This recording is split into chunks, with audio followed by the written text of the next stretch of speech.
Hello વિદ્યાર્થી મિત્રો, કેમ છો બધા ભાઈ? એવી આશા રાખું છું કે એકદમ મોજમાં હશો અને બહુ મસ્ત રીતે એક્ઝામની પ્રિપેરેશન કરી રહ્યા હશો. તો બેટા આજે એક નવા ચેપ્ટર તરફ આપણે પ્રયાણ કરી રહ્યા છીએ અને એનું નામ છે ચેતાકીય નિયંત્રણ અને સહનિયમન. બરાબર, ન્યુરલ કંટ્રોલ એન્ડ કોઓર્ડિનેશન.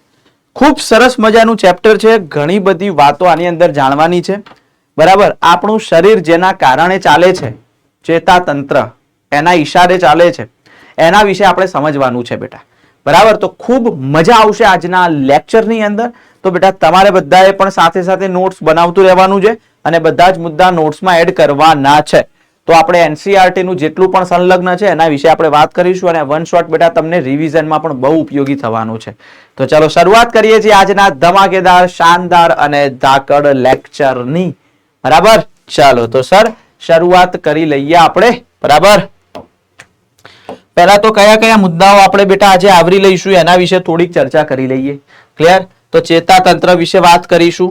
માનવ ચેતાતંત્ર આવશે. ચેતાકોષ ચેતાતંત્રનો રચનાત્મક અને ક્રિયાત્મક એકમ તરીકે, એટલે કે ચેતાકોષની જે તમે ધોરણ 7-8 થી ભણતા આવ્યા છો. ચેતા ઉર્મિવેગની ઉત્પત્તિ અને વહન, ઉર્મિવેગોનું વહન, મધ્યસ્થ ચેતાતંત્ર સેન્ટ્રલ ન્યુરલ સિસ્ટમ, અગ્ર મગજ, મધ્ય મગજ, પશ્વ મગજ. પરાવર્તી ક્રિયા નથી. બરાબર, એ એડ થઈ ગયો છે, કટ થઈ ગયો છે સિલેબસમાં.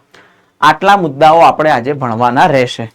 બરાબર છે, તો ચાલો એની હવે શરૂઆત કરી લઈએ. આપણે સ્ટેપ બાય સ્ટેપ સમજતા જઈએ. મોસ્ટ ઓફલી આપણે આકૃતિ દ્વારા એને સમજવાનો વધારે પ્રયત્ન કરીશું. બરાબર છે, તો ચાલો જોઈએ. પહેલા તો બેટા અહીંયા શબ્દ આપ્યો છે ચેતાતંત્ર, ન્યુરલ સિસ્ટમ. બરાબર, તો હવે ચેતાતંત્ર વિશે વાત કરીએ એના પહેલા અહીંયા એક નામ લખ્યું છે ચેપ્ટરનું, ચેતાકીય નિયંત્રણ અને સહનિયમન. સાહેબ, નિયંત્રણ અને સહનિયમનનો અર્થ શું થાય? તો પહેલા હું એ પ્રસ્તાવના સ્વરૂપે તમને સમજાવવાનો અહીંયા પ્રયત્ન કરું છું. તો ખાસ ધ્યાન આપજો બેટા. અહીંયા પ્રસ્તાવના છે આપણી. ઓકે, તો અહીંયા હું લખું છું પ્રસ્તાવના. એમાં નિયંત્રણ તો ખબર છે, કંટ્રોલ કરવું. એ પણ સાહેબ સહનિયમન એટલે શું, કોઓર્ડિનેશન એટલે શું, એના વિશે હું તમને સમજાવું. તો ચલો ખાસ ધ્યાન આપજો અહીંયા.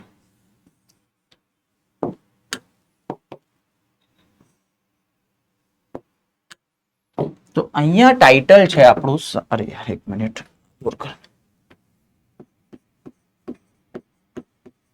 સહનિયમન. સહનિયમનની વ્યાખ્યા કંઈક એવી છે કે બે અથવા બે કરતા વધુ અંગો અથવા તંત્રો એ પરસ્પર એકબીજા સાથે પૂરક કાર્ય કરે તો તેને કહેવાય સહનિયમન. સમજાવું છું હમણાં એક એક્ઝામ્પલ દ્વારા. તો અહીંયા લખી શકાય બે અથવા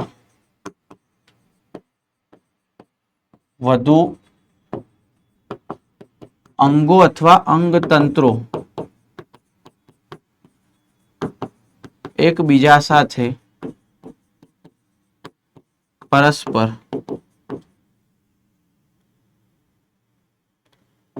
પૂરક કાર્યો કરે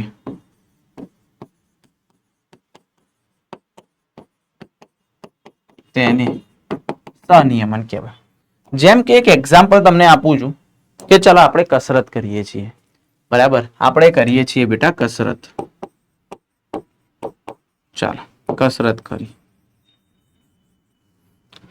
હવે જો આપણે કસરત કરીશું દીકરા તો શું થશે? કસરત કરીશું શું થશે? સ્નાયુઓ સંકળાશે કસરતની અંદર. તમે ભાઈ ચલો દોડો છો તો પગના સ્નાયુ સંકળાયા, તમે ભાઈ પુશઅપ કરો છો તો હાથના, પેટના, બધા સ્નાયુ સંકળાયા. તો સ્નાયુઓ સંકળાય. તમે કસરત કરો છો તો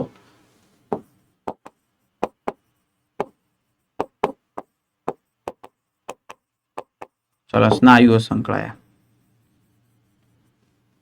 ચાલો ભાઈ, હવે સ્નાયુઓને કોની જરૂર પડે ભાઈ?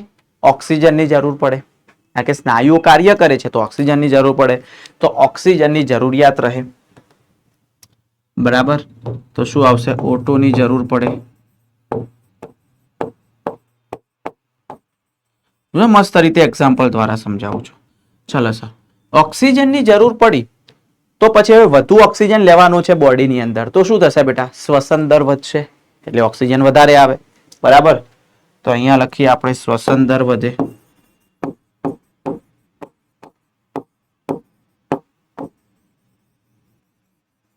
ચાલો, શ્વસન દર વધે બેટા તો શું થાય બેટા?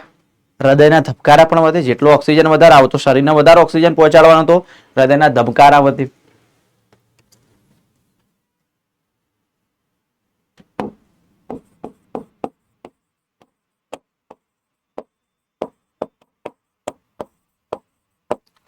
ચાલો સર, હૃદયના ધબકારા વધ્યા તો બીજું શું થશે સર? હૃદયના ધબકારા વધ્યા તો રુધિર પ્રવાહ પણ વધે. કેમ? હૃદયના ધબકારા વધ્યા તો પમ્પિંગ વધ્યું, પમ્પિંગ વધ્યું તો રુધિર પ્રવાહ રુધિર વાહિનીમાં વધે, તો રુધિર પ્રવાહ વધે.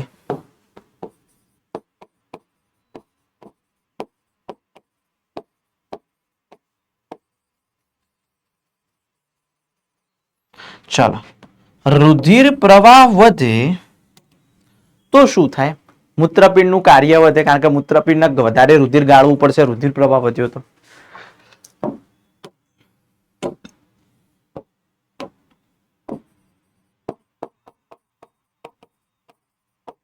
વધુ ગારણ.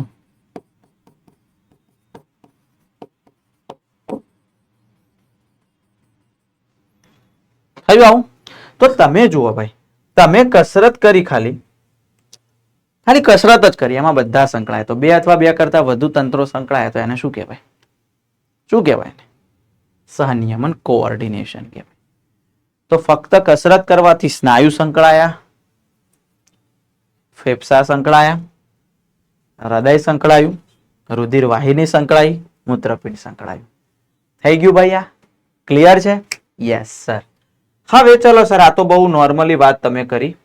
હવે તમે અમને ભણાવો, વાત કરો સર ચેતાતંત્ર વિશે, ન્યુરલ સિસ્ટમ વિશે સર થોડી ઘણી વાત કરો.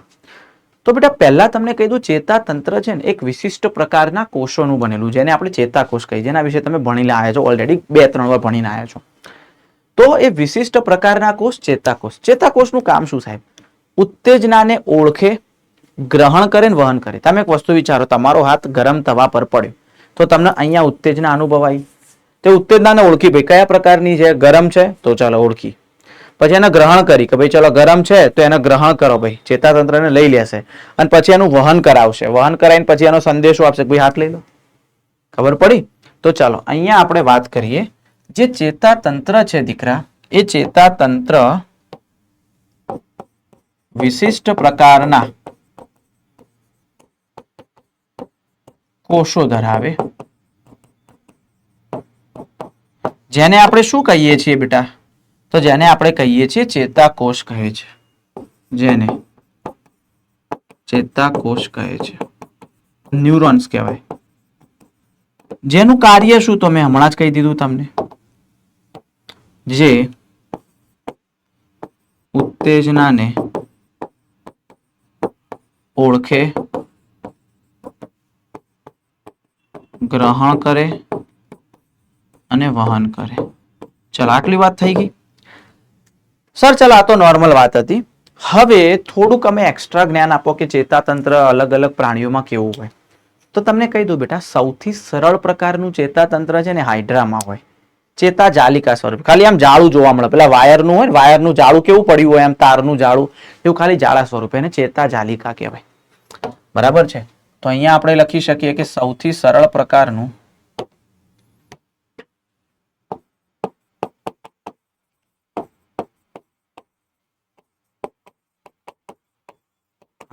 ચેતાતંત્ર કોની અંદર જોવા મળે બેટા? હાઇડ્રામાં.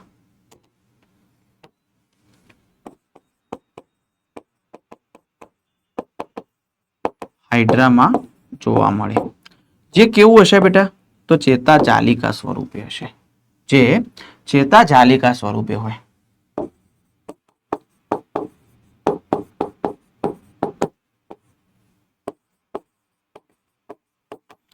ચાલો પછી વાત કરું કીટકોમાં બેટા શું હોય? ચેતાતંત્રમાં ચેતાકંદ અને ચેતા પેશી આવેલી હોય. ચેતાકંદ અને ચેતા પેશી. આ ચેતાકંદ વિશે તમને યાદ હોય તો ઓલરેડી મેં પ્રાણી સૃષ્ટિની અંદર વાત કરી હતી, સંધિપાદ સમુદાયમાં. તો કીટકોનું જે ચેતાતંત્ર છે એ કેવું હશે બેટા?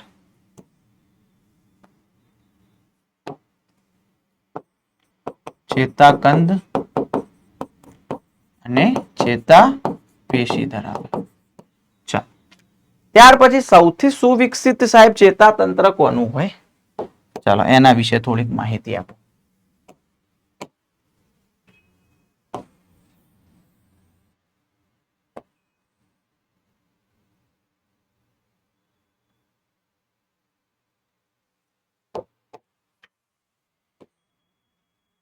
ચાલો અહીંયા આપણે લખીએ કે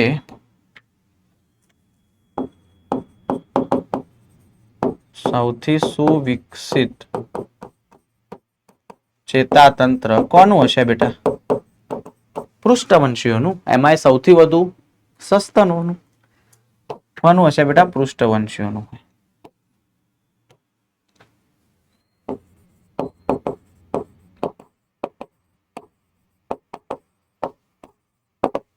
પૃષ્ઠવંશીઓનું છે. ચલો ક્લિયર? આટલી ખબર પડી જાય. આ ખાલી એક બેઝિક માહિતી હતી બેટા ચેતાતંત્ર વિશે. આમાં કોઈ એટલી બધી વાત હતી નહીં. હવે આપણે આગળ વાત કરીએ બેટા. તો આગળ આવે છે માનવ ચેતાતંત્ર. આપણું ચેતાતંત્ર સાહેબ, બરાબર? Human neural system. મનુષ્યનું ચેતાતંત્ર છે બેટા, એ મહત્વના બે તંત્રો ધરાવે છે. બે ભાગ પડે છે, બરાબર? એક આવશે મધ્યસ્થ ચેતાતંત્ર, બીજું આવશે પરિવર્તી ચેતાતંત્ર. બરાબર? જો થોડો અવાજમાં થોડી તકલીફ છે એટલે ધીમું બોલું છું, બરાબર? બાકી એના ઉત્સાહ તો એ જ છે હો ભાઈ. હા, તો માનવ ચેતાતંત્રની અંદર આવશે બે ભાગ, બરાબર? તો સર કયા બે ભાગ? ચાલો એના વિશે થોડીક માહિતી આપો. ઓકે,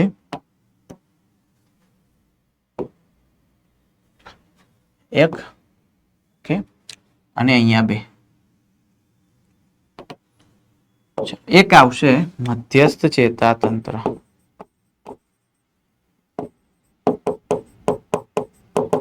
જેને શોર્ટમાં કહેવાય CNS, સેન્ટ્રલ ન્યુરલ સિસ્ટમ. બીજું છે બેટા પરિવર્તી ચેતાતંત્ર,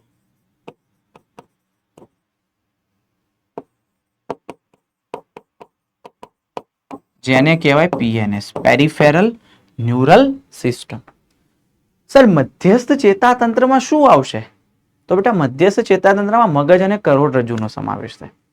તો સર પરિવર્તીમાં મગજમાંથી નીકળતી મસ્તિષ્ક ચેતાઓ, કરોડરજ્જુમાંથી નીકળતી કરોડરજ્જુ ચેતાઓ.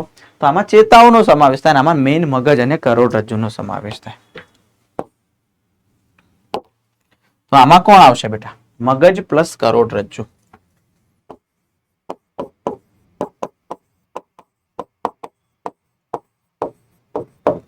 તો સર આમાં કોણ આવશે? મગજમાંથી નીકળતી મસ્તિષ્ક ચેતાઓ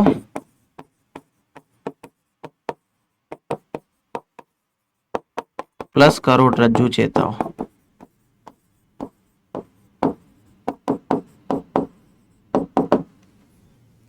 ક્લિયર છે?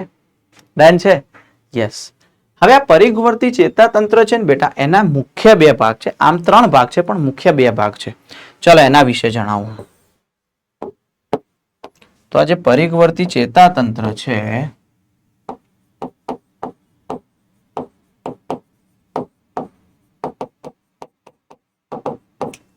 એ પરિવર્તી ચેતાતંત્રના મુખ્ય ત્રણ ભાગ છે. સોરી, મુખ્ય બે ભાગ છે.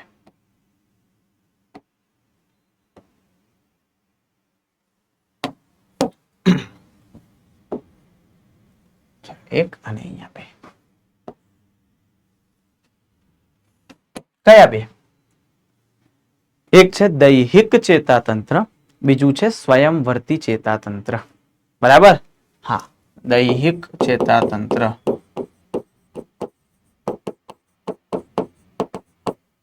અને બીજું છે સ્વયંવર્તી ચેતાતંત્ર.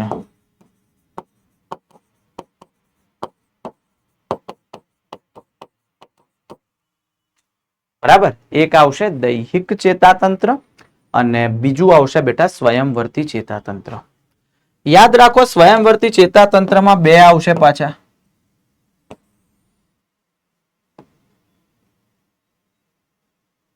ઓકે, કયા બે સર? એના વિશે જણાવું. એક અને અહીંયા બે. તો એક છે દીકરા અનુકંપી ચેતાતંત્ર અને એક છે પરાનુકંપી ચેતાતંત્ર.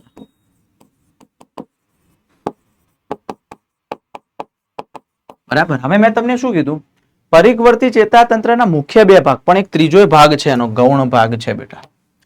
કયો સર? બરાબર. તો એક એનો ભાગ છે જેને કહેવાય કોષ્ઠાંતરીય ચેતાતંત્ર અથવા અંતરંગીય ચેતાતંત્ર. કોષ્ઠાંતર અથવા અંતરંગીય ચેતાતંત્ર. જે શાનું બનેલું છે? તો જે ચેતાઓ, તંતુઓ, ચેતાકંદ, ચેતાજાલિકાઓ, એનું કામ શું છે સાહેબ? તો એ શું કરે છે બેટા, સીએનએસ થી જે સંદેશાઓ હોય, સીએનએસ થી જે સંદેશાઓ હોય બેટા, એ અંતસ્થ અંગોને આપે. ઉર્મિ વેગ સંદેશો એટલે, અને અંતસ્થ અંગોથી સીએનએસ તરફ. તો ઉર્મિ વેગ જે છે એનું વહન કરશે આ રીતે અંતસ્થ અંગો સુધી. બરાબર છે? ક્લિયર છે બેટા? તો આ રીતે મેં પરિવર્તી ચેતાતંત્ર વિશે તમને માહિતી આપી. સર, આ દૈહિક ચેતાતંત્ર, સ્વયંવર્તી ચેતાતંત્રનું કામ શું, એના વિશે થોડીક માહિતી અમને આપો. ચલો, બહુ મસ્ત રીતે એક આકૃતિ દ્વારા આપું તમને માહિતી. ચલો, આ મગજ છે, આ મગજ છે. ચલો, મગજ. બરાબર.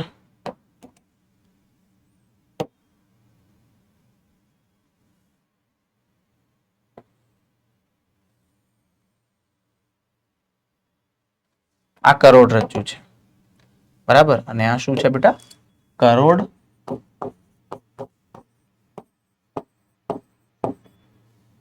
રજ્જુ.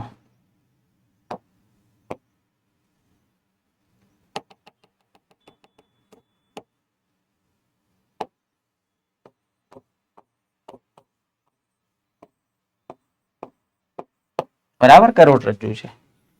મેં તમને કીધું બેટા મગજમાંથી શું નીકળે, તો આપણને ખબર છે સર, મગજની અંદરથી નીકળે છે મસ્તિષ્ક ચેતાઓ.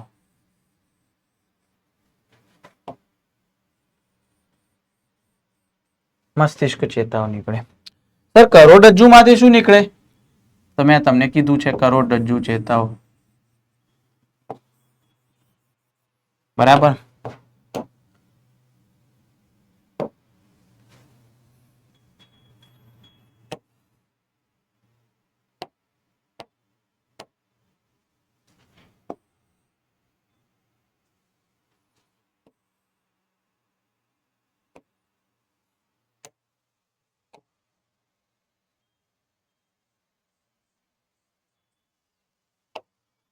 ચાલો, હવે બેટા મગજમાંથી નીકળતી મસ્તિષ્ક ચેતાઓ, કરોડરજ્જુમાંથી નીકળતી ચેતાઓ અંગો તરફ સંદેશો લઈ જવાનું, લાવવાનું કામ કરશે બેટા. આ જે અંગો છે બેટા,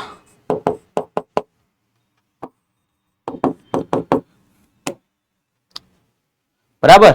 સોરી, આ ઐચ્છિક અંગો છે, અનૈચ્છિક અંગો, એના વિશે લખી દઉં થોડું, હે ને, એટલે ખ્યાલ આવી જાય. ચલો, આ છે દીકરા ઐચ્છિક અંગો. આપણે ઈચ્છા અનુસાર કામ કરી શકીએ. આ છે અનૈચ્છિક અંગો, આપણી ઈચ્છા અનુસાર ના હોય તો ત્યાં લઈ જવાનું કામ કરશે. તો ઐચ્છિક અંગો તરફ જે સંદેશાઓનું લાવવા લઈ જવાનું કામ કરશે તે કોણ કરશે? દૈહિક ચેતાતંત્ર. કોણ હશે ભાઈ ત્યાં? દૈહિક ચેતાતંત્ર હશે.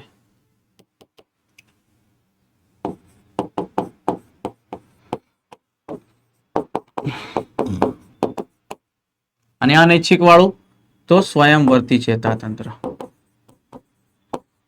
થઈ ગયું ક્લિયર હવે મગજમાં કે સ્વયંવર્તી અને દૈહિક નું કામ શું છે? ચાલો, આવડી જાય. ડન છે. Okay sir. એ જ રીતે તમને એક બીજી આકૃતિ દ્વારા સમજાવું છું બેટા, કે વચ્ચે ચલો સીએનએસ છે, આ સીએનએસ છે. ચાલો, અહીંયા બંને બાજુ અંગો છે.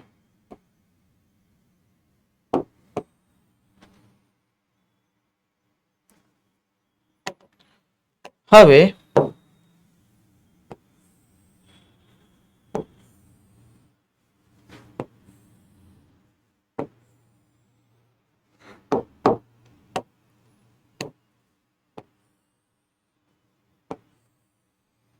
ચાલો ઓકે ડન. આ બંને અંગો છે ભાઈ, આ પણ અંગો છે, આ પણ અંગો છે, અને આ છે સીએનએસ, સેન્ટ્રલ ન્યુરલ સિસ્ટમ.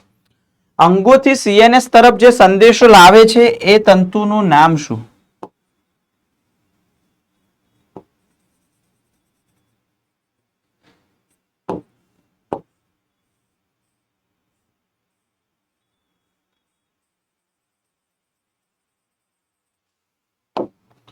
અને સીએનએસ થી અંગો તરફ સંદેશો લઈ જાય છે એનું નામ શું?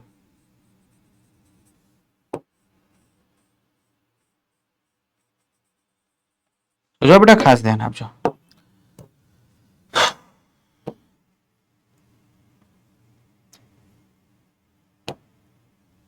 ચાલો, આનું નામ છે બેટા સંવેદી અથવા અંતર્વાહી તંતુ. સંવેદી અથવા અંતર્વાહી, જેમ કે મને સંવેદના અનુભવે ત્યાંથી મગજના સંદેશો પહોંચાડે કોણ? સંવેદી અથવા અંતર્વાહી ચેતાતંતુ. હવે મગજે સંદેશો આપે, કોઈ હાથ ઊંચો કરી લો તો પાછો સંદેશો કોણ લાવે? તો બેટા ચાલક અથવા તો બહિર્વાહી તંતુ. ચાલક ની પ્રેરક હશે.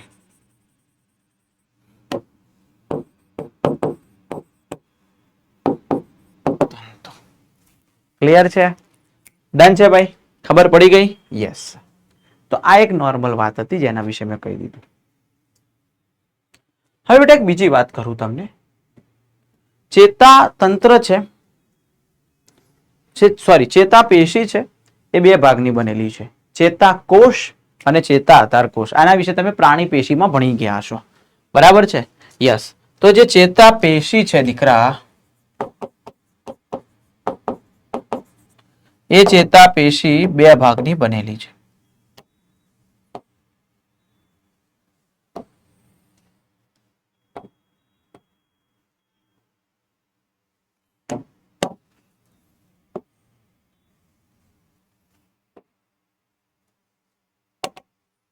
ચાલો, ચેતા પેશી બે ભાગની બનેલી છે.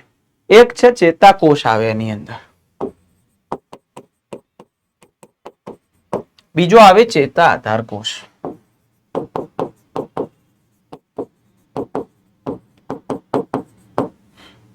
ઓકે. ચેતાકોષ છે બેટા એ ચેતા તંત્રનો રચનાત્મક અને ક્રિયાત્મક એકમ છે, એવું આપણે ભણી ગયા છીએ ઓલરેડી. તો ચેતા તંત્રનો રચનાત્મક અને ક્રિયાત્મક એકમ, બરાબર છે ભાઈ? છે. ચેતા આધાર કોષ એ શું કરે બેટા? ચેતા પેશીનું અડધા કરતા વધારે કદ, એટલે સૌથી વધુ આ હોય, જેનું કામ છે ચેતાકોષને રક્ષણ આપવાનું, આધાર આપવાનું, બરાબર? તો એ લખી શકીએ તે ચેતા પેશીનું અડધા કરતા વધુ કદ. ઓકે. અને એ શું કરે છે? જે ચેતાકોષને આધાર અને રક્ષણ આપે છે.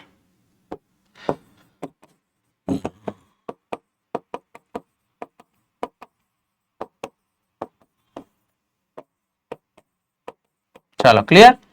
હવે આપણે ચેતા આધાર કોષ વિશે ડિટેલમાં માહિતી નથી મેળવવાની, આપણે વાત કરવાની છે ચેતાકોષ વિશે, બરાબર? તો ચાલો પહેલા હું ચેતાકોષની બેટા શું કરું? આકૃતિ ડ્રો કરી દઉં. ચાલો, પાણી પી લઉં છું પહેલા, પછી આપણે આકૃતિ ડ્રો કરીએ, બરાબર? તમે પણ આકૃતિ ડ્રો કરજો, તમને તો આવડતી જશે, મારા સાથે સાથે દોરો.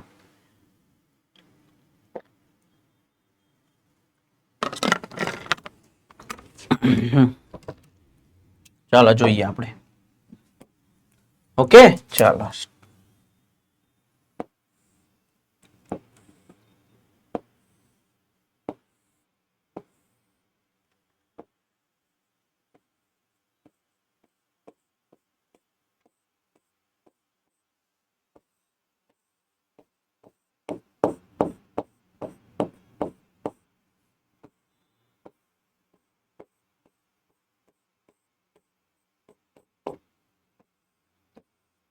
ચલો સાથે દોરજો બધાએ, હું કાચી આકૃતિ દોરું છું ભાઈ.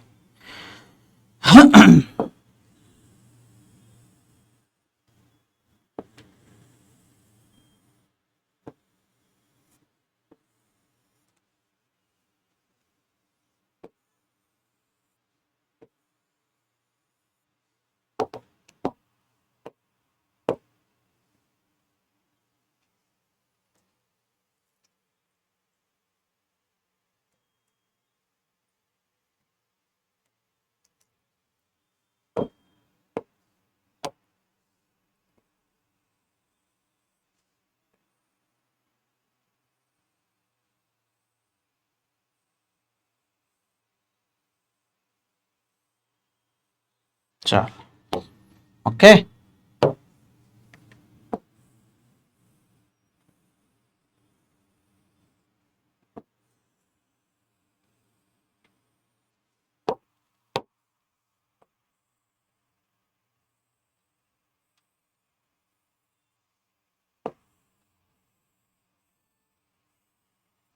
ડન.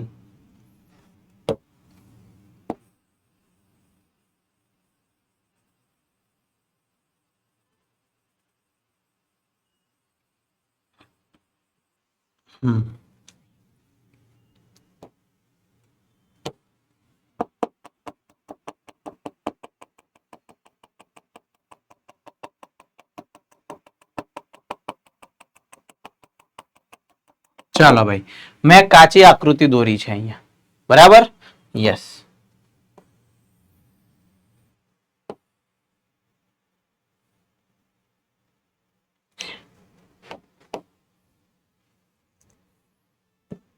આ છે ચેતાકોષ.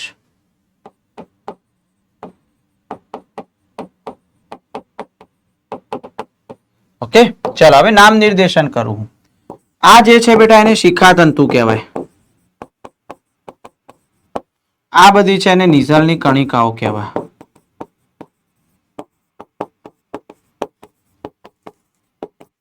આ છે કોષ કેન્દ્ર છે. શું છે બેટા? કોષ કેન્દ્ર. આ આખો ભાગ છે ચેતાકોષકાય છે. આ છે ચેતાક્ષ છે. આ છે શ્વાનના કોષ છે. આ છે મજ્જા આવરણ છે. આ ચેતાક્ષનો અંતિમ છેડો.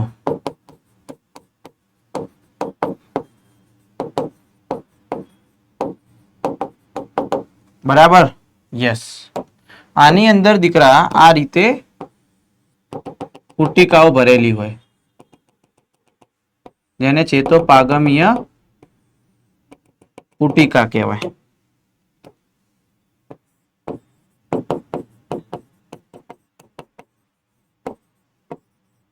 જેમાં ચેતાપ્રેષક દ્રવ્ય ભરેલું હોય. આગળ વાત કરું છું. તો આ ચેતાકોષની બેટા આપણે કાચી આકૃતિ દોરી ગયા અહીંયા. હવે મેઇન ભાગ કયા એના? શિખાતંતુ, પછી આ કોષકાય અને ચેતાક્ષ. આ એના મુખ્ય ભાગ છે. તો અહીંયા હું ચેતાકોષના મુખ્ય 3 ભાગ વિશે થોડું લખી દઉં. જો તમારી બુકમાં પણ આવી એક આકૃતિ આપેલી છે. અરે હા, રેનવીયરની ગાંઠ રહી ગઈ અહીંયા. બરાબર? તો આ જગ્યાએ હોય રેનવીયરની ગાંઠ. ઓકે, ચલો હવે બીજું લગભગ નહીં રહી ગયું, હે ને? આવી ગયું બધું. ચલો હવે આ જે ચેતાકોષ છે એના 3 ભાગ છે. ચેતાકોષના મુખ્ય 3 ભાગ બેટા.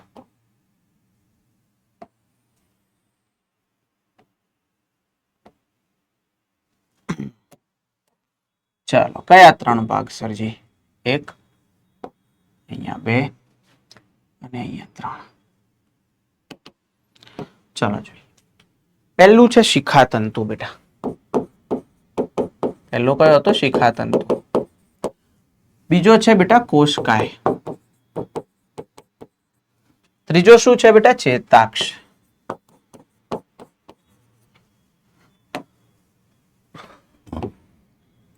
દરેક વિશે આપણે થોડુંક લખી દઈએ. બરાબર?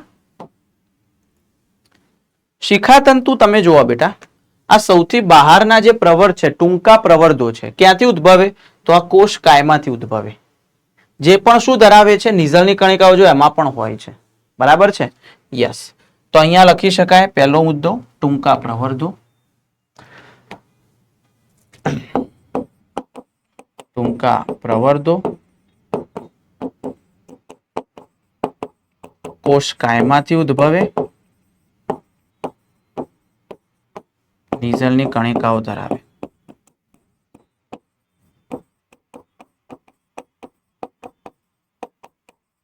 ચલો આટલા મુદ્દા લખી દેવાના. ત્યાર પછી કોષકાય છે બેટા. તો કોષકાયમાં પણ શું આવેલું છે બેટા?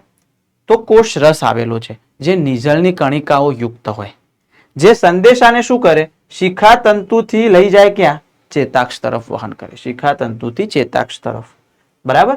યસ, તો અહીંયા લખીએ આપણે તે નીઝલની કણિકાઓ યુક્ત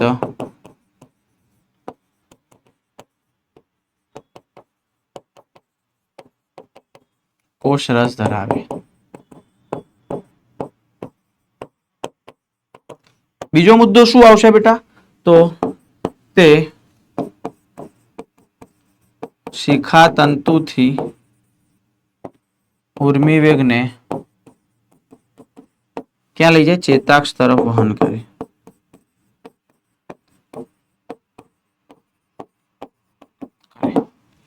ચાલો ભાઈ, આ ક્લિયર થઈ જાય, આવડી જાય, આમાં કોઈ મોટી વાત હતી નહીં. પછી આવે છે ચેતાક્ષ. તો ચેતાક્ષ તો એક લાંબો પ્રવર્ધ છે બેટા, જે શું કરે છે? સંદેશાને કોષકાયથી દૂર લઈ જાય છે, જેના અંતિમ છેડાને આપણે શું કહીએ છીએ? અંતિમ છેડા પર એક નાની બલ્બ જેવી રચના આવેલી હોય, જેને આપણે શું કહીએ? ચેતોપાગમીય ગાંઠ કહીએ. ચેતોપાગમીય ગાંઠમાં ચેતાપ્રેષક દ્રવ્ય, ન્યુરોટ્રાન્સમીટર, પેલું દ્રવ્ય ભરેલું હતું એ હોય. બરાબર? હા, તો અહીંયા લખી શકાય તે લાંબો પ્રવર્ધ છે. બીજું, તે ઉર્મી વેગને ક્યાંથી ક્યાં લઈ જાય? કોષકાયથી દૂર લઈ જાય. તેનો અંતિમ છેડો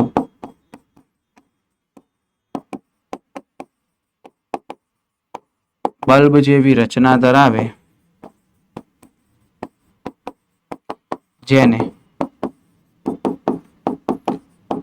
ચેતોપાગમીય ગાંઠ કહે છે, જે ચેતાપ્રેષક દ્રવ્ય, કૌંસમાં લખું ન્યુરો ટ્રાન્સમીટર ધરાવે છે. બરાબર? ચાલો, તો આ ચેતાકોષના મુખ્ય 3 ભાગ વિશે ભણે. પણ સાહેબ, હવે ચેતાકોષના પ્રકાર હોય છે, અને હોય છે તો કેટલા હોય છે, એના વિશે ભાગ પડીએ. સર, કોના આધારે એના પ્રકાર પાડવામાં આવ્યા? તો શિખાતંતુ અને શું નામ યાર? શિખાતંતુ અને ચેતાક્ષને આધારે એના પ્રકાર પડે. શિખાતંતુ અને ચેતાક્ષના સંખ્યાને આધારે એના પ્રકાર પડે છે બેટા. ચાલો, તો અહીંયા હું લખું છું શિખાતંતુ અને ચેતાક્ષની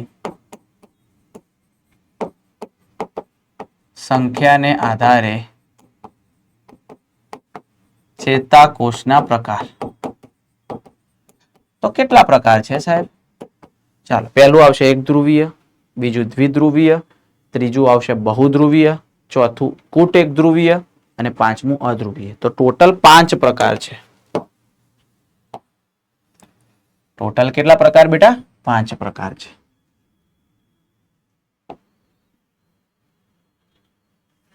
ચલો, કયા 5 પ્રકાર? 1 2 3 4 અને 5.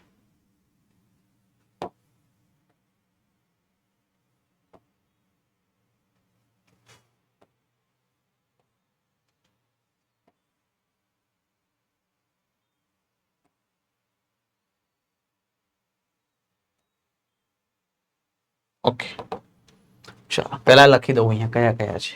એક ધ્રુવીય, બીજું છે દ્વિધ્રુવીય, ત્રીજું છે બહુધ્રુવીય, ચોથું છે કુટ એક ધ્રુવીય, પાંચમું છે અધ્રુવીય. બરાબર? ચલો, એક ધ્રુવીય એટલે શું બેટા? બધા વિશે વાત કરીશું આપણે. એક ધ્રુવીયનો મતલબ બેટા, જે કોષકાય છે એ ફક્ત એક ચેતાક્ષ ધરાવે. તો અહીંયા લખી શકાય કોષકાય ફક્ત એક ચેતાક્ષ ધરાવે. બરાબર. ચલો સર આકૃતિ દોરો. હું આકૃતિ દોરું છું. તો આ કોષકાય અને એક રીતે શું ધરાવ્યું એને ચેતાક્ષ. તો આને કહેવાય એક ધ્રુવીય. સર એક્ઝામ્પલમાં શું આવશે બેટા? ગર્ભીય અવસ્થામાં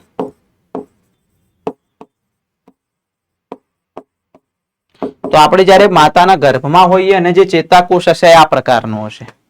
ખાલી શિખાતંતુ હોય. શિખાતંતુ હોય જ નહીં, ખાલી કોષકાય હોય અને નીચે એક ચેતાક્ષ હોય. ચલો દ્વિધ્રુવીયમાં શું આવશે? તો કોષકાય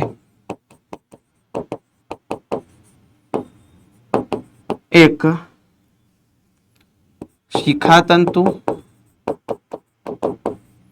અને એક ચેતાક્ષ ધરાવે. ચલો જોઈએ આપણે.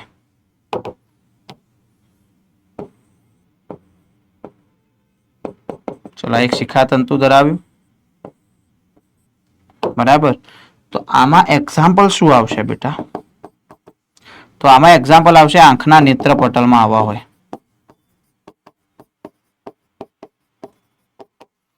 બરાબર. ચલો બહુધ્રુવીય. તો બહુધ્રુવીયની અંદર શું હોય? એક કરતા વધુ શિખાતંતુ હોય અને એક ચેતાક્ષ હોય. બરાબર. તો કોષકાય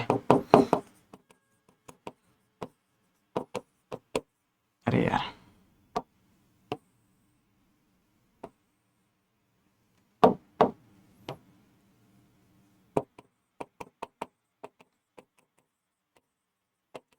એક કરતા વધુ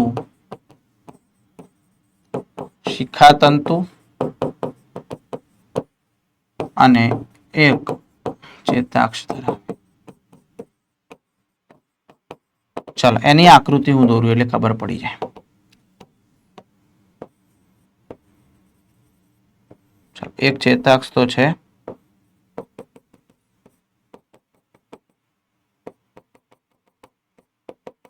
અને ઘણા બધા શિખાતંતુ છે. આવું ક્યાં જોવા મળે? આપણા સેન્ટ્રલ નર્વસ સિસ્ટમની અંદર, મધ્યસ્થ ચેતાતંત્રમાં. કૂટ એક ધ્રુવીય એટલે શું સાહેબ? તેની અંદર ડાયરેક્ટ હું આકૃતિ દોરું છું. ચલો આ બાજુ CNS છે, આ બાજુ પણ CNS છે.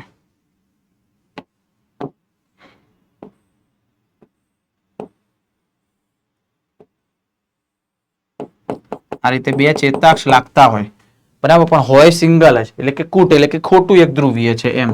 બરાબર. તો આવું ક્યાં જોવા મળે? કરોડરજ્જુના પૃષ્ઠમૂળ ચેતાકંદમાં, કરોડરજ્જુમાં જોવા મળે. ઇન શોર્ટ અધ્રુવીય એટલે એકલું ખાલી શું હોય બેટા? કોષકાય જ હોય. બરાબર. ઓનલી ટકલું. હા, તો આમાં લખી શકાય ફક્ત કોષકાય ધરાવે. અને એવું ક્યાં જોવા મળે? હાઇડ્રામાં.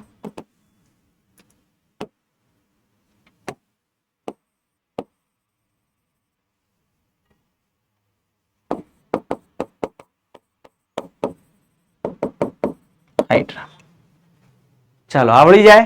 તો આ આપણે શિખાતંતુ ચેતાક્ષની સંખ્યાને આધારે પ્રકાર વિશે ભણી ગયા. ચલો સર આટલું તો ખબર પડી ગઈ અમને. હવે આગળ આપણે વાત કરીએ બેટા. ઓકે અહીંયા હતું. હા આ તો થઈ ગયું. ઓકે હવે નવો ટોપિક આવશે. ચેતા ઉર્મિ વેગની ઉત્પત્તિ અને વહન. કેવી રીતે ચેતા ઉર્મિ વેગ ઉત્પન્ન થાય છે અને એનું વહન થાય છે એના વિશે. એટલે કે તમે વિચારો, તમારો હાથ ગરમ તવા પર પડ્યો તો કેવી રીતે સંદેશો ઉત્પન્ન થશે મગજને પહોંચાડવા, એના વિશે વાત કરી. ધ્યાનથી ધ્યાન આપજો. બરાબર. બહુ મસ્ત ઇમ્પોર્ટન્ટ ટોપિક છે.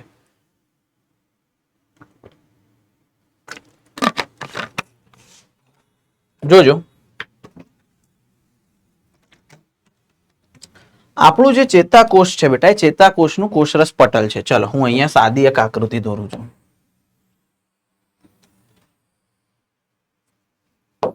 બરાબર. આ શું છે બેટા? ચેતાકોષ રસ પટલ. ચેતાકોષ તો ટૂંકમાં કોષ જ છે, તો એનું કોષરસ પટલ હોય. એના અંદરના ભાગે બેટા શું હશે?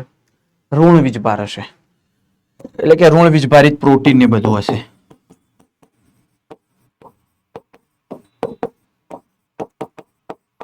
પછી કે પ્લસ પણ હશે, પણ કે પ્લસ માપના હશે, એટલે વધુ પ્લસ વીજભાર નહીં હોય, વધારે ઋણ વીજભાર હોય છે.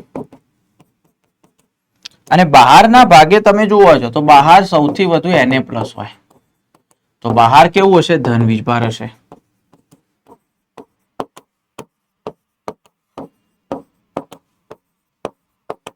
જોજો, ખાસ ધ્યાન આપજો.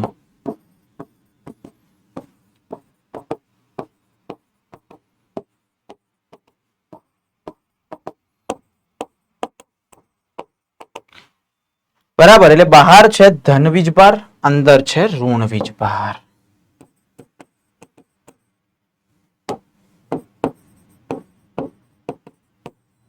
બહાર છે ધન વીજભાર. બરાબર. સર આવું ક્યારે હોય? જ્યારે આપણને કોઈ સંવેદના અનુભવાતી નથી. જેમ કે તમે એક નોર્મલ અવસ્થામાં છો, ચાલો ઊંઘ્યા છો, ત્યારે તમારે કોઈ સંવેદના તો અનુભવાય નહીં, ગરમ હાથ, ઠંડો હોવા તેવું કંઈ. ત્યારે આ જે અવસ્થા છે ને, વિશ્રામી અવસ્થા, ચેતાકોષ વિશ્રામ કરી રહ્યો છે. અને વિશ્રામી અવસ્થામાં બેટા અંદર ઋણ વીજભાર હોય અને બહાર ધન વીજભાર હોય. બરાબર, તો આને કહેવાય વિશ્રામી અવસ્થા અથવા વિશ્રામી કલાવીજ સ્થિતિમાન.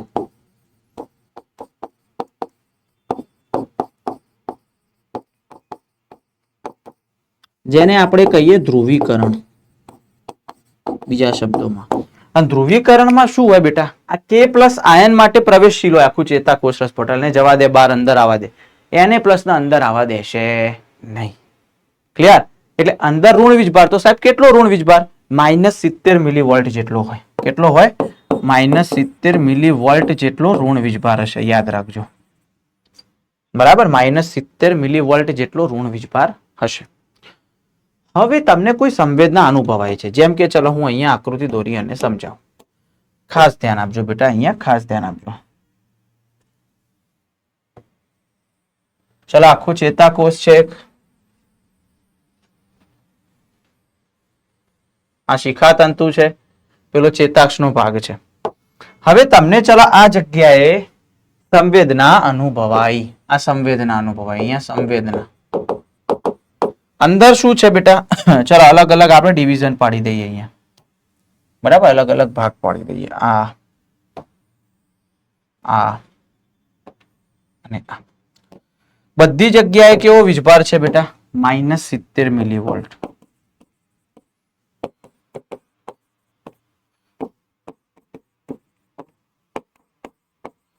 ચાલો, બધી જગ્યાએ અંદર શું ભરેલું છે? કે પ્લસ આયન.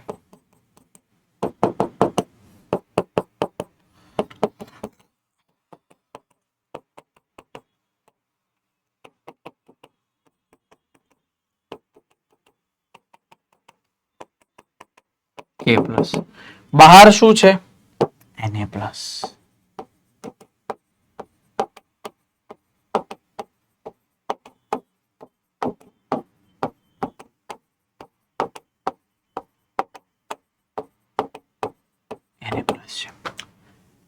જ્યારે તમને ગરમ તવા પર હાથ પડે એટલે સંવેદના અનુભવાય. સંવેદના અનુભવાય ને ત્યારે બેટા બે માર્ગ ખુલે, Na પ્લસ કે પ્લસ. એમાં પહેલો ઝડપથી માર્ગ ખુલે છે Na પ્લસ આયન માર્ગ.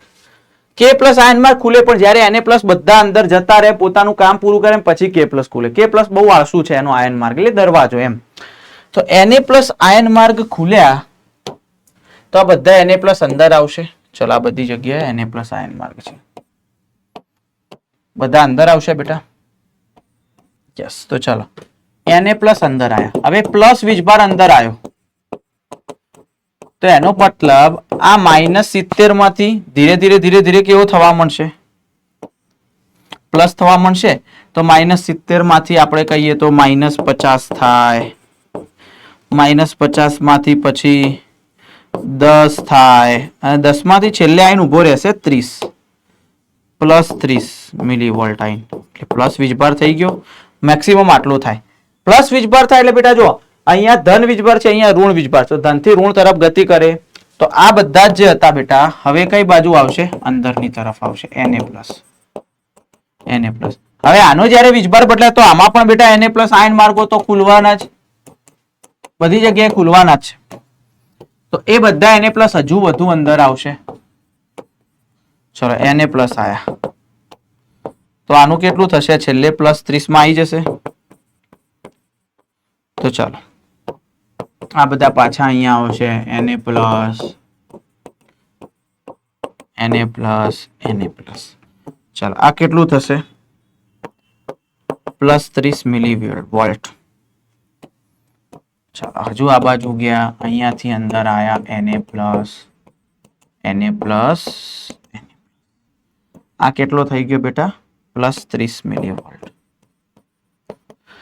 છેલ્લે બેટા આટલા કેલ્શિયમ ના પણ આયન માર્ગો આવેલા હોય જે કેલ્શિયમ નો અંદર પ્રવેશ કરાવે બેટા. કેલ્શિયમ શું કરશે? એનું કામ શું સાહેબ કેલ્શિયમનું? તો અહીંયા બેટા ચેતોપાગમીય પુટિકાઓ રહેલી હોય છેલ્લા ભાગમાં. યાદ કરો ચેતાકોષના અંતિમ ભાગમાં. અને એમાં શું ભરેલું હોય? ન્યુરોટ્રાન્સમીટર. અને એ ન્યુરોટ્રાન્સમીટરને બહાર મુક્ત કરશે આ રીતે વચ્ચેના અવકાશમાં. અહીંયા આના પછી બીજો ચેતોકોષ ચાલુ થઈ જાય અને એ પછી બીજા ચેતાકોષને સંદેશો આપે. આમ સ્ટેપ બાય સ્ટેપ આગળ વધતા ચેતાકોષને સંદેશો મળતો રહે. બરાબર. હવે ચલો આ થઈ ગયું. હવે અહીંયા તો સંવેદના બંધ થઈ ગઈ. તો હવે નોર્મલ અવસ્થામાં આવવું પડશે. તો પહેલા આ અવસ્થા કઈ કહેવાય? આને કહેવાય સક્રિય કલાવીજ સ્થિતિમાન. તમે આને વિશ્રામી કલાવીજ સ્થિતિમાન કહ્યું હતું, તો આને કહેવાય સક્રિય કલાવીજ સ્થિતિમાન.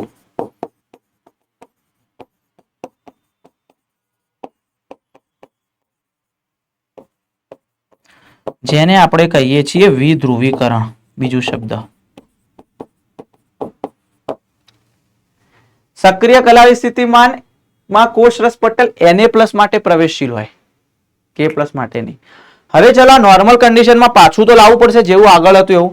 તો બેટા દરેક જગ્યાએ સોડિયમ પોટેશિયમ પંપ આવેલા હોય. શું આવેલા હોય દીકરા? Sodium potassium pump. Na+, K+ pump. આનું કાર્ય શું? નોર્મલ અવસ્થા લાવવા માટે. તો અંદરથી 3 Na+ ને બહાર ધકેલા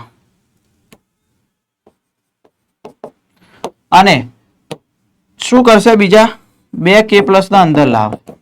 તો Na+ ના બહાર લાવે, K+ ના અંદર. એટલે પહેલા જેવી પરિસ્થિતિ થઈ ગઈ. તો આને કઈ પરિસ્થિતિ કહેવાય? ફરીથી ધ્રુવીકરણ થયું. એટલે ફરીથી પુનઃ ધ્રુવીકરણ. તો આને કહેવાય પુનઃ ધ્રુવીકરણ. ફરીથી વિશ્રામી કલાવીજ સ્થિતિમાન આવશે. આ રીતે બેટા ઉર્મિવેગ ઉત્પન્ન થાય. બરાબર. તમારી બુકમાં આપ્યું છે પણ નહીં ખબર પડે, મેં તમને ઈઝી રીતે સમજાયું. બરાબર છે? ક્લિયર છે? યસ. હવે ઉર્મિવેગનું વહન કેવી રીતે થાય છે સાહેબ? જો કે મેં તમને સમજાવી દીધું છે ઉર્મિવેગ કઈ રીતે વહન પામે, પણ એક્ઝેક્ટ આપણે જે ચેતાકોષના અંતિમ ભાગમાં Ca2+ મુક્ત થતા હતા ન્યુરોટ્રાન્સમીટર, એ ભાગ થોડો ઝૂમ કરીને બતાવો. બરાબર.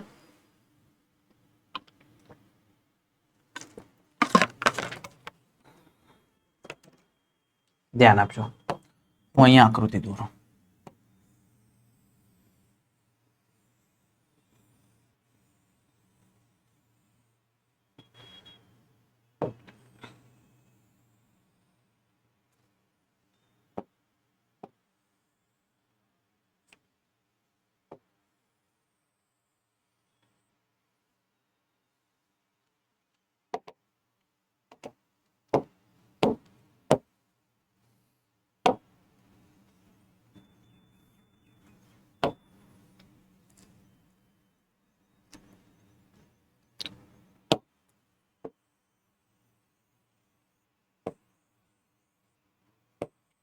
ચલો આ રીતે હોય.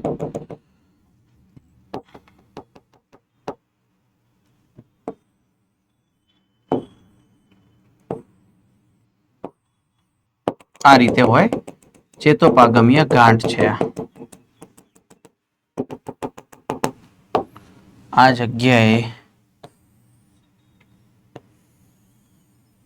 પશ્વ ચેતોપાગમીય. અહીંયા ગ્રાહી રેલા હોય બધા. ચલો નામ નિર્દેશન કરું છું. આ છે ચેતાક્ષનો છેડો. આ છે ચેતોપાગમીય ગાંઠ.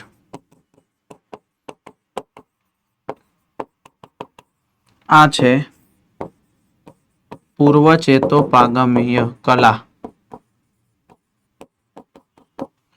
આ છે ચેતોપાગમીય ગાંઠ અથવા ફાટ, અને આ છે પશ્વ ચેતોપાગમીય કલા.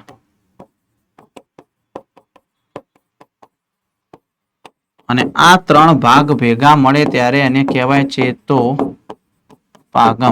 અવકાશ. આખો અવકાશ કહેવાય ચેતોપાગમ. અને આની અંદર શું ભરેલું છે બેટા? ન્યુરોટ્રાન્સમીટર. અને ન્યુરોટ્રાન્સમીટર પછી પેલું કેલ્શિયમની વાત કરી પછી અહીંયા મુક્ત થાય, આ રીતે મુક્ત થાય. અને આ બધા છે ગ્રાહી, જ્યાં જઈને જોડાશે. બરાબર. તો ચેતોપાગમ અહીંયાથી સંદેશો અહીંયા અને અહીંયાથી પછી નવા ચેતાકોષમાં દાખલ થઈ જશે. બરાબર. હવે ચેતોપાગમ બેટા બે પ્રકારના હોય. ચેતોપાગમ બે પ્રકારના. જો તમારી બુકમાં આકૃતિ આપી છે આવી. તો ચેતોપાગમ જે છે એ બે પ્રકારના હોય છે ભાઈ. બરાબર. ચેતોપાગમ બે પ્રકારના છે.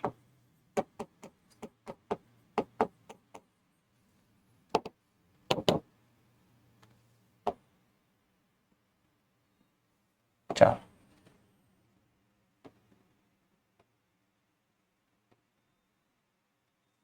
બે પ્રકાર. કયા બે પ્રકાર સરજી? ચાલો અહીંયા હું વાત કરું છું. એક અને અહીંયા બે. ધ્યાન આપજો બેટા, ખાસ ધ્યાન આપજો. એક છે બેટા વિદ્યુતકીય ચેતોપાગમ,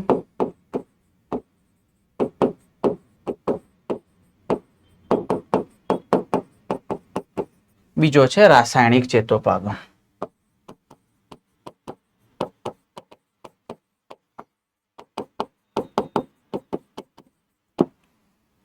તમને કહી દઉં બેટા, વિદ્યુતકીય ચેતોપાગમમાં પૂર્વ ચેતોપાગમીય કલા અને પશ્વ ચેતોપાગમીય એકદમ નજીક, એટલે તમને એવું લાગે કે વચ્ચે ચેતોપાગમ છે તો આખું તમને એવું લાગે કે સળંગ એક 10 ચેતાકોષો જોડાયેલા હોય ને તો તમને એવું લાગે કે એકલ ચેતાક્ષ જ જોડાયો, કારણ કે વચ્ચેની જગ્યા જ ના દેખાય. બરાબર. તો અહીંયા આપણે લખી શકીએ કે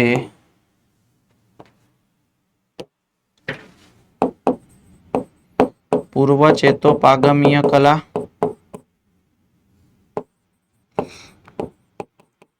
અને પશ્વ ચેતોપાગમીય કલા ખૂબ જ પાસે ગોઠવાયેલા હોય છે, જેથી વિદ્યુતકીય ચેતોપાગમમાંથી પસાર થતો ઉર્મિ વેગ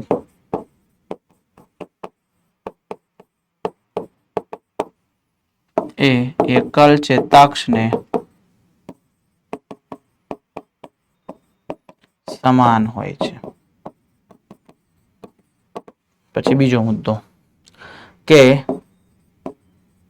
વિદ્યુતકીય ચેતોપાગમ એ આપણા શરીરમાં ખૂબ જ ઓછા પ્રમાણમાં જોવા મળે છે.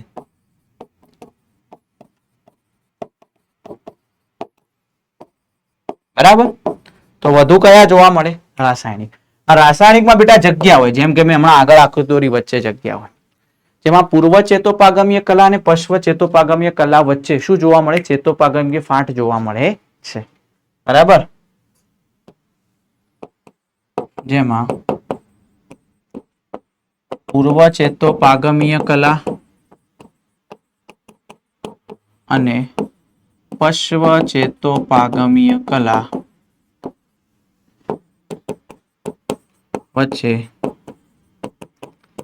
ચેતોપાગમીય ફાટ જોવા મળે છે,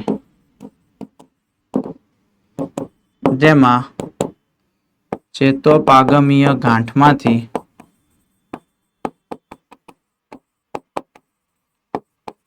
ન્યુરોટ્રાન્સમીટર એટલે કે ચેતા પ્રેષક દ્રવ્ય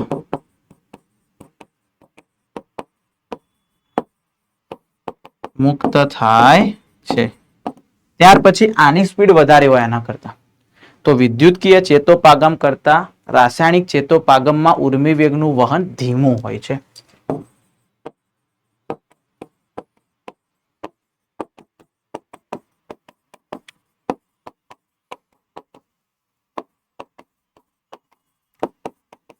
રાસાયણિક ચેતોપાગમમાં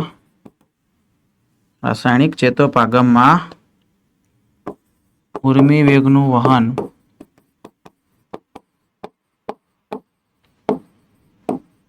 ધીમું હોય છે. ક્લિયર? ડન. ચાલો, આવડી જાય. આમાં કોઈ મોટી વાત હતી નહીં. હવે વાત કરીએ બેટા મધ્યસ્થ ચેતાતંત્ર વિશે. બે નો સમાવેશ થાય મધ્યસ્થ ચેતાતંત્રમાં. આગળ જ વાત કરી મેં. મગજ અને કરોડરજ્જુ, આમાં બે નો સમાવેશ થાય. મગજ એન્ડ કરોડરજ્જુ.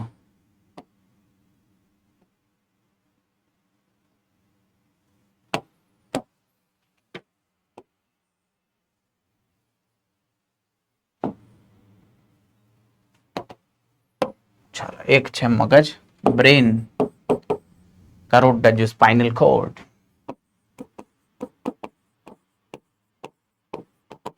મહત્વનું આપણને ખબર છે મગજ, કરોડરજ્જુ વિશે આપણે ભણવાનું નથી અત્યારે.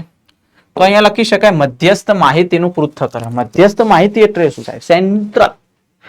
આખા શરીરની જેટલી પણ માહિતી આવે મગજ પાસે આવે ના આવે. બરાબર? તો અહીંયા લખી શકાય મધ્યસ્થ માહિતીનું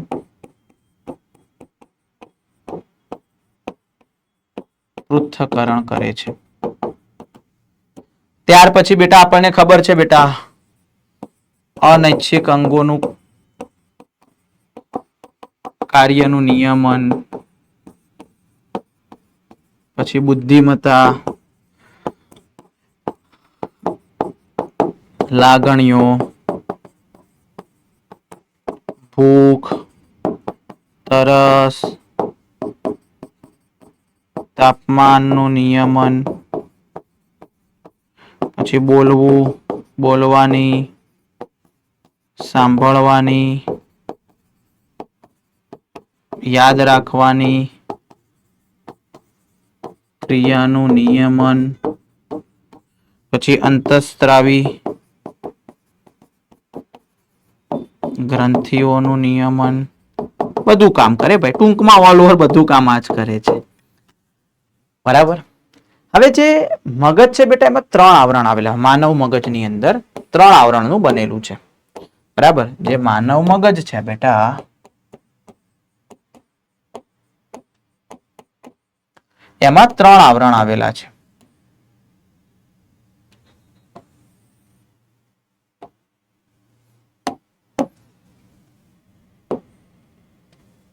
જેમ હૃદય બેવડા સ્તરનું બનેલું હોય, ફેફસા બેવડા સ્તરના બનેલા હોય, એ રીતે મગજ 3 આવરણ. બાહ્ય તાનિકા સૌથી બહારનું,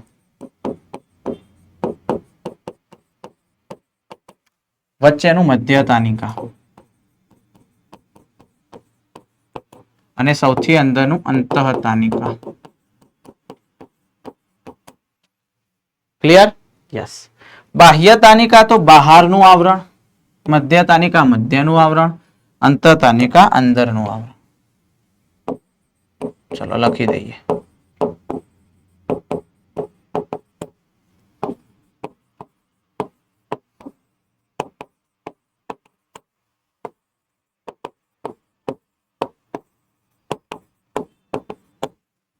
ક્લિયર? બાહ્ય તાનિકા છે બેટા એનું આવરણ કેવું છે? જાડું છે અને રક્ષણાત્મક છે બેટા, રક્ષણ કરે.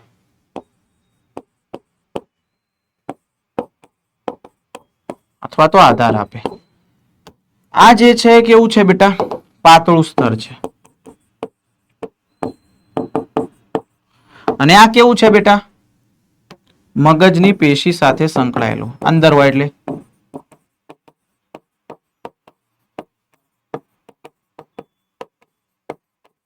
હોય છે. બરાબર?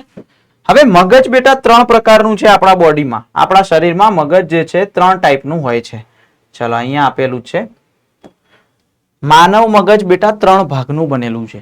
અગ્ર મગજ, મધ્ય મગજ અને પશ્વ મગજ. બરાબર. હા, માનવ મગજ, હ્યુમન બ્રેન.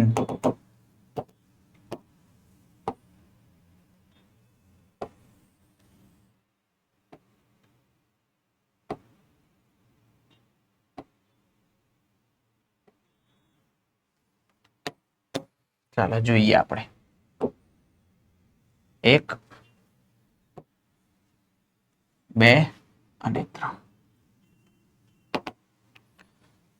લખું છું અહીંયા. અગ્ર મગજ,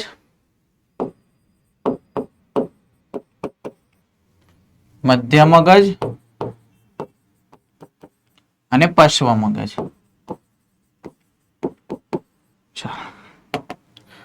અગ્ર મગજ બેટા 3 ભાગનું બનેલું છે.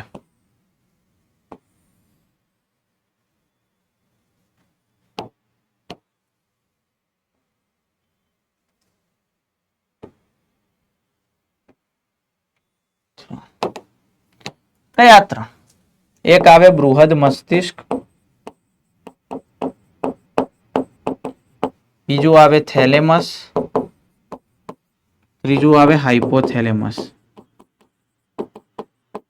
મધ્ય મગજ તો સિંગલ જ છે ભાગેનો. અને પશ્વ મગજ પણ બેટા 3 ભાગનું બનેલું છે.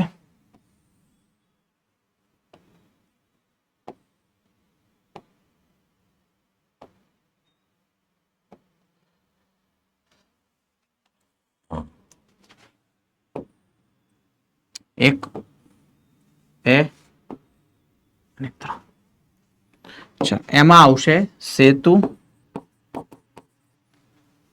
પછી અનુમસ્તિષ્ક અને લંબ મજ્જા. બરાબર. ચલો પહેલું વાત કરીએ આપણે બૃહદ મસ્તિષ્ક વિશે. અગ્ર મગજમાં પહેલું બૃહદ મસ્તિષ્ક. ચાલો અહીંયા હું લખું છું ટાઇટલ અગ્ર મગજ.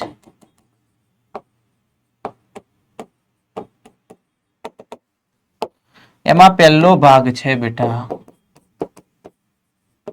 બૃહદ મસ્તિષ્ક.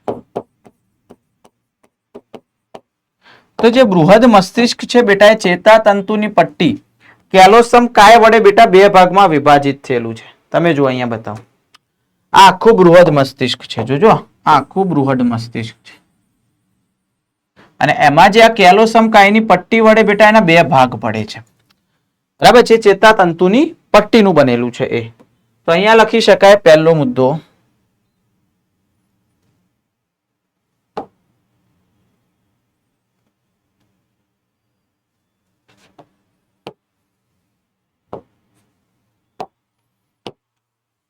તે ચેતાતંતુની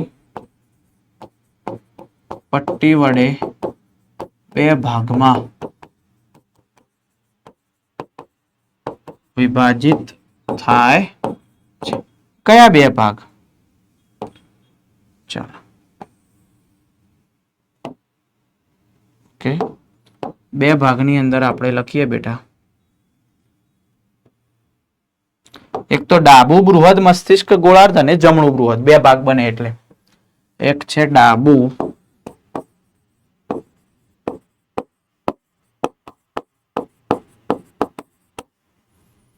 અને જમણું બૃહદ મસ્તિષ્ક.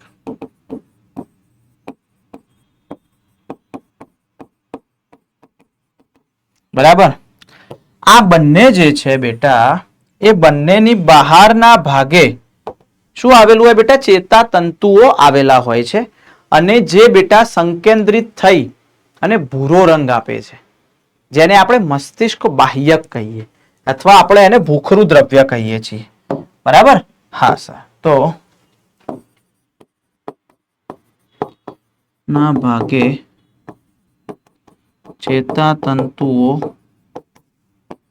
આવેલા હોય છે, જે સંકેન્દ્રિત થઈ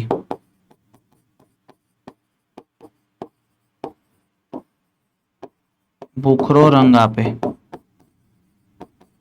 જેથી તેને શું કહેવાય બેટા? ભૂખરું દ્રવ્ય કહેવાય.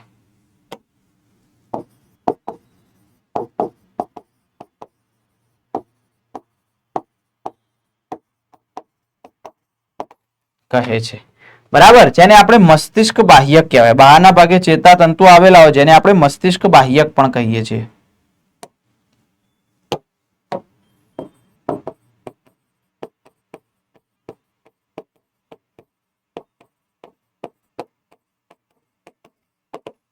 હવે આ મસ્તિષ્ક બાહ્યક 3 વિસ્તાર ધરાવે. ધ્યાન આપજો ભાઈ. જે મસ્તિષ્ક બાહ્યક છે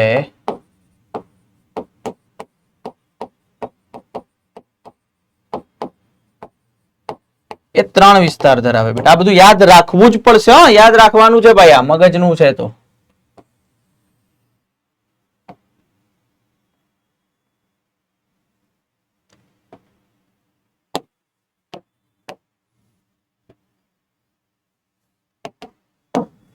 ત્રણ વિસ્તાર.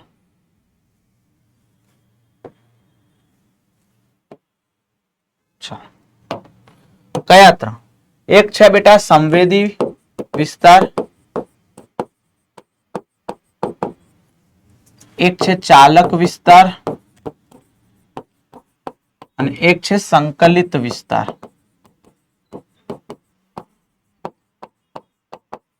બરાબર. સંવેદી વિસ્તાર બેટા એ સંવેદી અંગોનું પૃથ્થકરણ કરે અથવા સંવેદી ક્રિયાઓનું પૃથ્થકરણ કરે.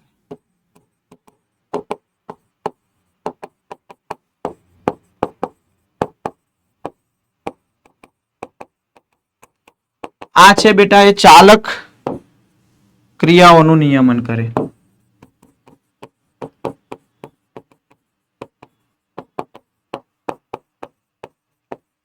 અને આ ન તો સંપૂર્ણ સંવેદી છે ન તો સંપૂર્ણ ચાલક, એટલા માટે તેને શું કીધું છે? સંકલિત કીધું છે.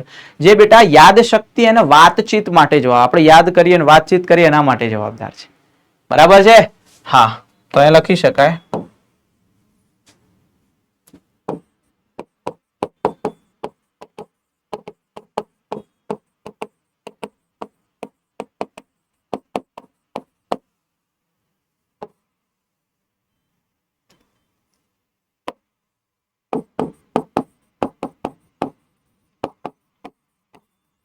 યાદ શક્તિ માટે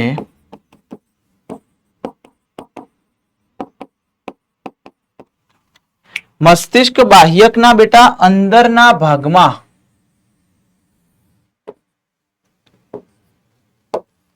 યાદ રાખજો ભાઈ, અંદરના ભાગે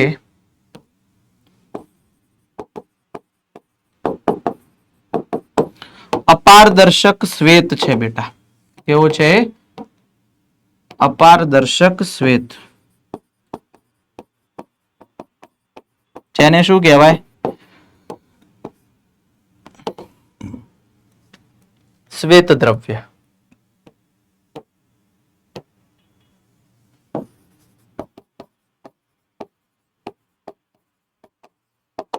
કહે છે. બરાબર છે? ક્લિયર છે? તો આ હતું બેટા મસ્તિષ્ક બાહ્યક વિશે મેં તમને સમજાવ્યું. હવે વાત કરીએ બેટા આપણે થેલેમસ વિશે. જો આ મસ્તિષ્ક બૃહદ મસ્તિષ્ક ની અંદર મસ્તિષ્ક બાહ્યક ને બધી વાત થઈ ગઈ. બરાબર. હવે વાત કરીએ આપણે થેલેમસ. તો બૃહદ મસ્તિષ્ક એ થેલેમસ ને ઘેરીને આવેલું હોય છે. જે અગ્ર મગજ, જે સૌથી નાનો ભાગ છે મગજનો. બરાબર, જે મગજનો સૌથી નાનો ભાગ કહેવાય. ક્લિયર? હા.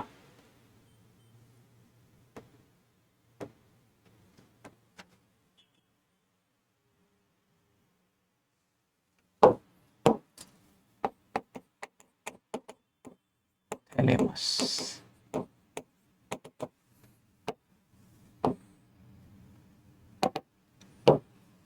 બૃહદ મસ્તિષ્ક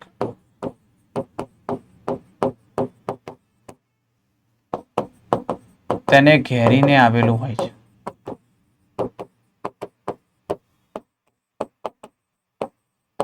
બરાબર.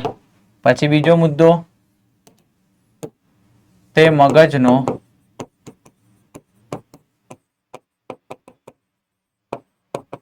સૌથી નાનો ભાગ છે. તે મગજનો સૌથી નાનો ભાગ છે. બરાબર. ચાલો, ત્યાર પછી બેટા વાત કરીએ આપણે ત્રીજા નંબરે આવે hypothalamus. Third one is hypothalamus.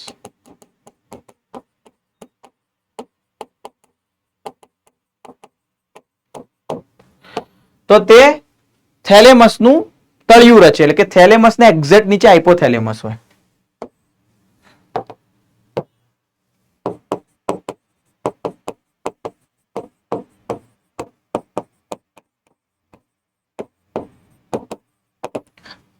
ત્યાર પછી બેટા એની અંદર ચેતાસ્ત્રાવી કોષો આવેલા હોય જે અંતઃસ્ત્રાવનો સ્ત્રાવ કરે, જેના વિશે નેક્સ્ટ ચેપ્ટરમાં ભણીશું આપણે. જે ચેતાસ્ત્રાવી કોષોનો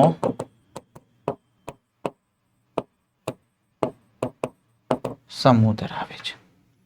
બરાબર? યસ. ચાલો,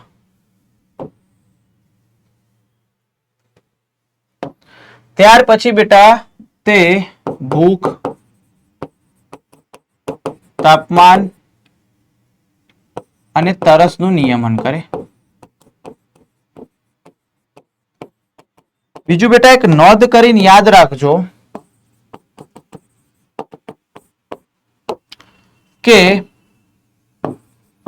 થેલેમસ અને હાઇપોથેલેમસ બંનેને ભેગા મળીને શું કહેવાય બેટા? આંતર મસ્તિષ્ક પણ કહેવાય છે. ભાઈ, આંતર મસ્તિષ્ક પણ કહેવાય છે. ચાલો, આ વસ્તુ ક્લિયર. અગ્ર મગજ પૂરું. હવે આવશે બેટા મધ્ય મગજ. Okay okay okay okay okay, યહાં આવશે મધ્ય મગજ. એ તો ભાઈ નાનું છે, એમાં કઈ મોટી વાત છે નહીં. ત્રણમાંથી સૌથી નાનું મગજ કયું? તો મધ્ય મગજ. બરાબર? તો સૌથી નાનું મગજ.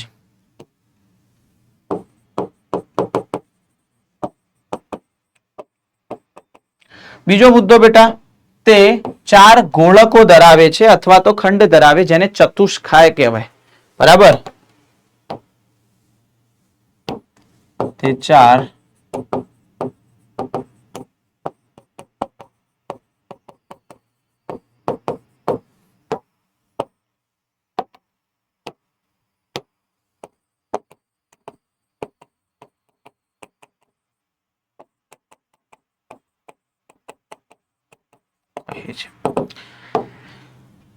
બરાબર?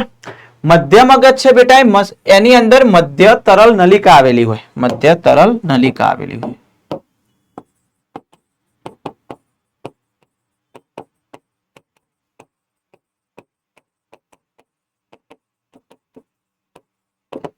ત્યાર પછી બેટા એક નોંધ કરીને મુદ્દો યાદ રાખજો કે આ મધ્ય મગજ છે ને મસ્તિષ્ક સ્તંભ બનાવે. કહી દઉં તમને, મસ્તિષ્ક સ્તંભમાં શું હોય?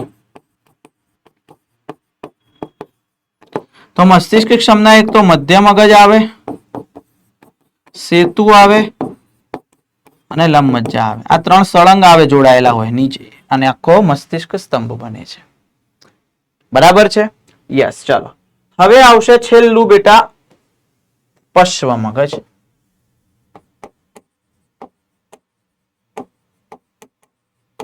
છેલ્લું કયું આવશે બેટા? પશ્વ મગજ.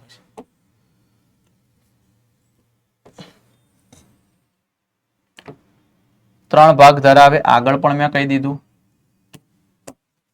બરાબર? 1, 2 અને 3.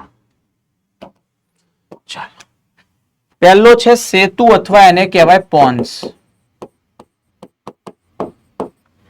બીજા નંબરે આવશે અનુમસ્તિષ્ક. અને થર્ડ વન ઇઝ લંબમજ્જા. સેતુ જે છે બેટા એ પથ તંતુઓ ધરાવે છે. શું ધરાવે છે? પથ તંતુઓ ધરાવે.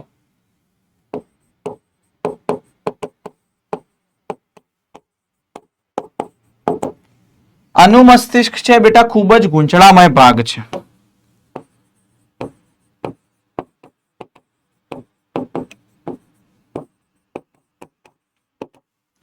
અને લંબમજ્જા બહુ જ ઉપયોગી છે, જે હૃદય અને શ્વસનને લગતી ક્રિયાઓનું નિયમન કરે, સાથે જઠરાંતરીય સ્ત્રાવોનું પણ નિયંત્રણ કરે અને કરોડરજ્જુ સાથે જોડાય પાછળ.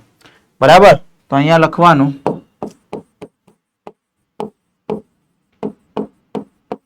લગતી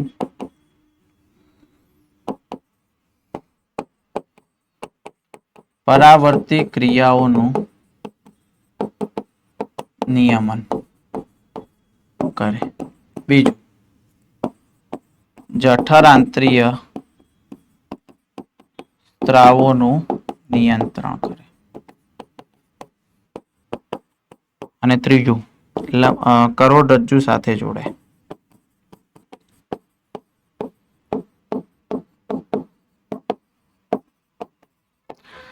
પછી એક બીજી વસ્તુ પણ યાદ રાખજો બેટા, હાઇપોથેલેમસ અને લિમ્બિક તંત્ર આ બે ભેગા મળી અને જાતીય વર્તણૂક છે, લાગણીઓ છે, ગુસ્સો, ડર આ બધાનું નિયમન કરે છે.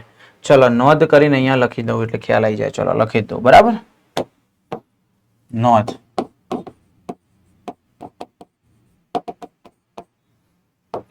કે હાઇપોથેલેમસ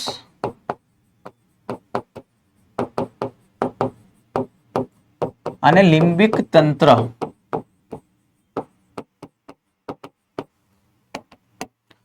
આ બંને ભેગા મળી અને શું કરે બેટા? જાતીય વર્તણૂક,